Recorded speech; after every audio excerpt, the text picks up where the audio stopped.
Swimmer Lia Thomas is breaking her silence 2 months after becoming the first transgender athlete to win an NCAA Division I national championship. The former University of Pennsylvania swimmer found herself at the center of a national debate over who gets to compete in women's sports. Now, in her first ever TV interview, Thomas sits down with Nightline's Juju Chang in an ABC News ESPN exclusive. She's the swimmer who created shockwaves across the country, 23-year-old Lia Thomas. Lia Thomas pulling away. The UPenn swimmer making history in March as the first known transgender athlete to win a Division I national title. But her athletic achievements on the women's swim team igniting fierce debate over fairness in women's sports. It is just not fair. When it comes to competition, it's just not a fair fight. Throughout the controversy, Thomas has largely remained quiet until now. I knew there would be scrutiny against me if I competed as a woman. I was prepared for that, but I also don't need anybody's permission to be myself and to do the sport that I love. Assigned male at birth, Thomas grew up in Austin, Texas, where she says she fell in love with swimming when she was just 4. But as she grew, she says she felt increasingly disconnected to her body. I didn't feel like I was a boy. I was like, this isn't me, this isn't who I am. Thomas earned a spot at her Ivy League dream school, UPenn, on the men's team.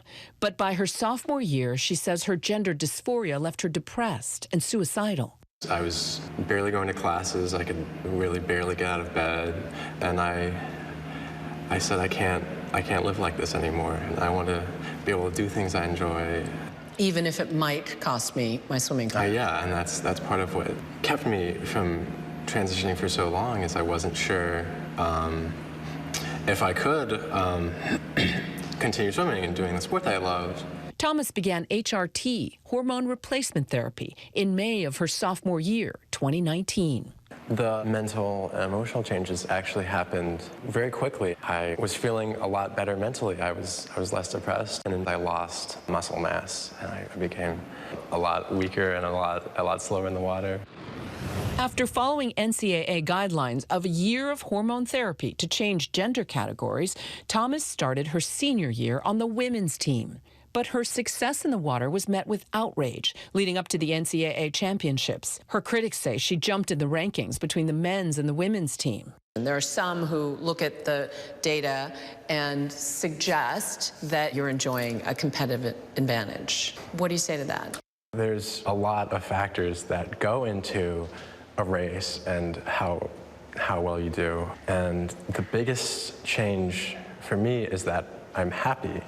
And sophomore year, where I had my best times competing with the men, I was miserable. And so having that be lifted is incredibly relieving and allows me to put my all into training, into racing. Trans people don't transition for athletics. We transition to be happy and authentic and our true selves. Transitioning to get an advantage is not something that ever factors into our decisions. You didn't transition to win more medals? No.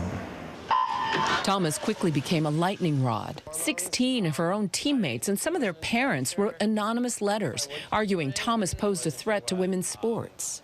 The women who signed the letter anonymously said that they absolutely supported your right to transition, but they simply think it's unfair for you to compete against cisgendered women. You can't go halfway and be like, I support trans women and trans people, but only to a certain point, where if you support trans women as women and they've met all the NCAA requirements, and then I don't know if you can really say something like that. Trans women are not a threat to women's sports. While the science on transgender athletes is new and evolving, some medical experts say the effects of higher testosterone during male puberty may never be fully erased. What are the physical aspects that trans women may not be able to roll back with hormone therapy? Obviously, issues related to body size, airway size, hand size, foot size, perhaps bone density, and so forth. But I think the main thing is just the interactions of exercise training and skeletal muscle. Are you saying that years of hormone therapy cannot put trans women in a place to compete with cisgendered women? I think that evidence so far would suggest that periods of a year, 2 years, 3 years, 4 years is probably insufficient. There is this concept of the legacy effects of testosterone, and that can't ever be zero. Should that eliminate or disqualify transgender women? I'm not a medical expert, but there's a lot of variation among cis female athletes. There's cis women who are very tall and very muscular and have more testosterone than another cis woman, and should that then also disqualify them?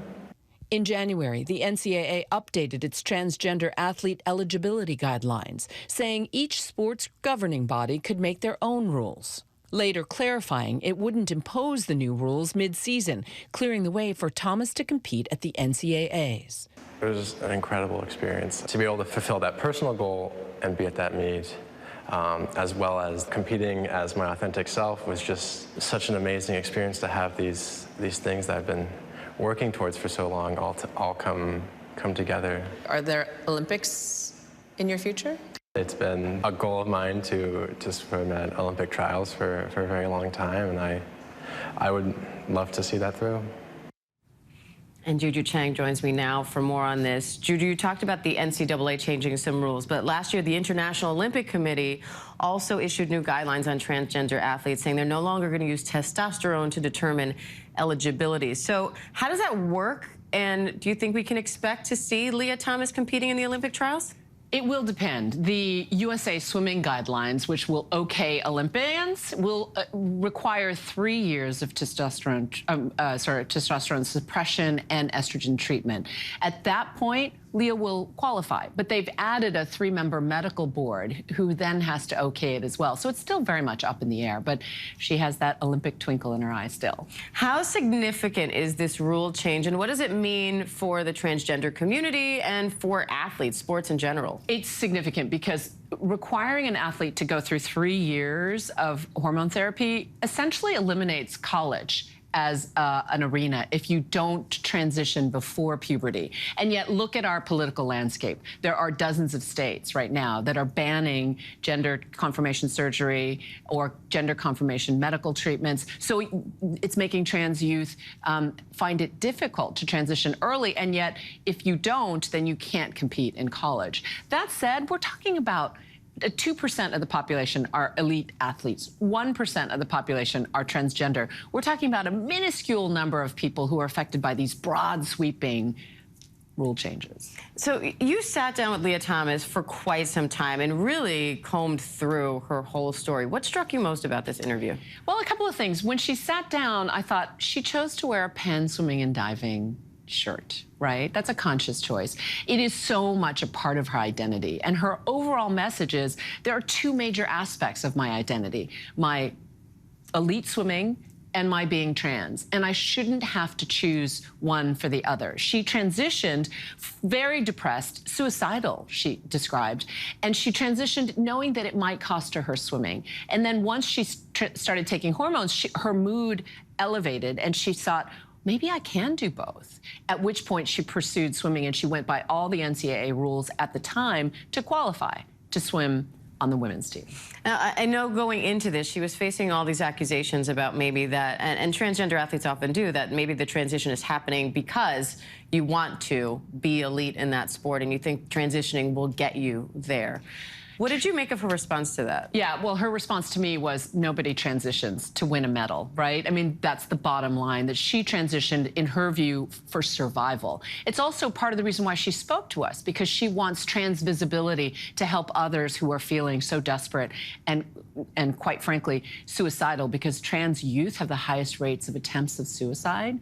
And so her view is people don't transition to win medals, they transition to survive and be their authentic selves. And if being an elite swimmer is another part of your identity, their view is they should have meaningful opportunities to compete, because she's not just a swimmer, she's a competitor. Mm-hmm. And so that's something that means a lot to her. Did you get a sense that the role of advocate is going to join that identity?